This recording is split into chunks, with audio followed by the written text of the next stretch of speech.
L'économie russe se porte bien, les BRICS pareil, l'effondrement de l'Occident est déjà là. Le bloc unipolaire est en train de s'effondrer, c'est dans la place à un monde multipolaire. Vous savez, le problème principal n'est même pas la présence russe en Afrique, ça c'est secondaire.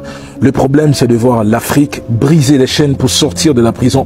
Monsieur Chirac me fait venir dans le bureau de Dominique, il me dit... De Villepin. De Villepin, pardon. Il me dit, Robert... il faudrait aller rendre visite à Blaise. 2002 s'annonce, j'aurais besoin de beaucoup plus de liquidités. Les fonds secrets, il n'y en a plus. Monsieur Jospin, bien... Les lois ont changé. Voilà.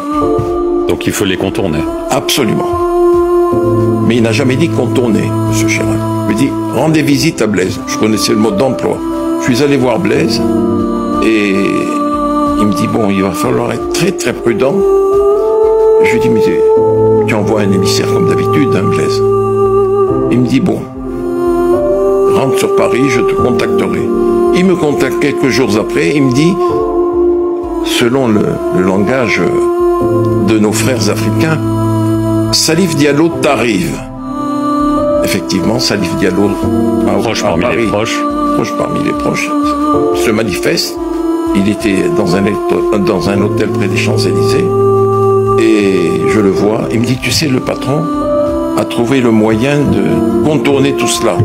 Je dis quoi? Il me dit, comme Dominique de Villepin aime la musique, c'est un artiste, tout ça se trouve dans les djembés. Je le regarde, je lui dis, les djembés? Il me dit, oui, viens. Alors il m'emmène dans le salon de sa suite et je vois 4 djembés. Et je lui dis, Salif, où est l'argent? Il me dit, il est dedans. Je lui dis, mais il va falloir t'emballer tout ça. Mais quand j'ai vu les 4 djembés, je lui dis, tu as la voiture? Il me dit, je viens te chercher. Mais dans le coffre, il n'y a que 2 djembés qui peuvent rentrer. Il faudrait que tu prennes ta voiture. Je lui dis, mais moi, je ne suis pas diplomate, Salif. Toujours est-il qu'on met 2 djembés dans ma voiture. Comme je venais de subir une intervention chirurgicale au niveau de la colonne vertébrale, j'avais une sciatique, et j'ai emmené mon fils, qui est un costaud. Je lui dis, un dimanche, c'était un dimanche après-midi, en fin de journée. Voilà les 2 voitures qui rentrent dans la cour d'honneur, cette fois-ci, de l'Élysée. On se gare. Salif Diallo, ministre d'État de son président, en prend un. J'ai appelé Nadine, la secrétaire du président. Je lui dis, Nadine, il faudrait que quelqu'un descende. Elle me dit, mais je vais descendre avec monsieur. Voilà Dominique qui descend, de Villepin, secrétaire général de l'Élysée. Nadine descend, et le dernier djembé a été porté par mon fils. Et voilà tout ce monde qui se transporte au premier étage, où se trouve le bureau du secrétaire général de l'Élysée. Et là, mon fils s'en va. Je lui dis, tu t'en vas?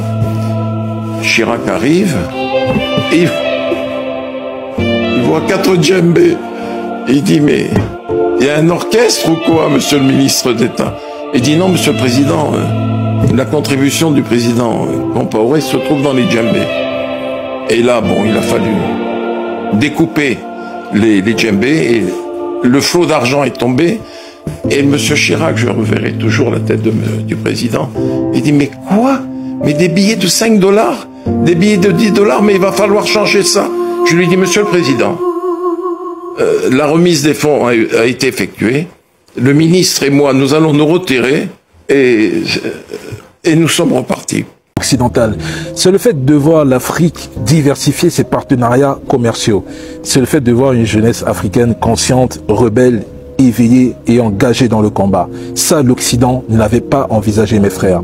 Il ne voyait pas l'Afrique souveraine, aux économies prospères, permettant aux populations de s'épanouir. D'où la haine vis-à-vis de la Russie, parce que la Russie, dans le second plan, prévoit des partenariats gagnant-gagnant. Regardez, la France s'est fait jeter en RCA au Mali, au Burkina Faso, et bientôt le Niger va suivre, parce que le Niger est en train de s'inscrire dans une liste très longue des pays africains qui rêvent de souveraineté ou de liberté. Aujourd'hui, les BRICS n'aiment plus l'Afrique du Sud, l'Algérie, l'Égypte ou le Zimbabwe. Non, les BRICS, c'est une vingtaine de pays africains, simplement parce que les BRICS, c'est un organisme ouvert, à contrario du G7 qui est complètement fermé.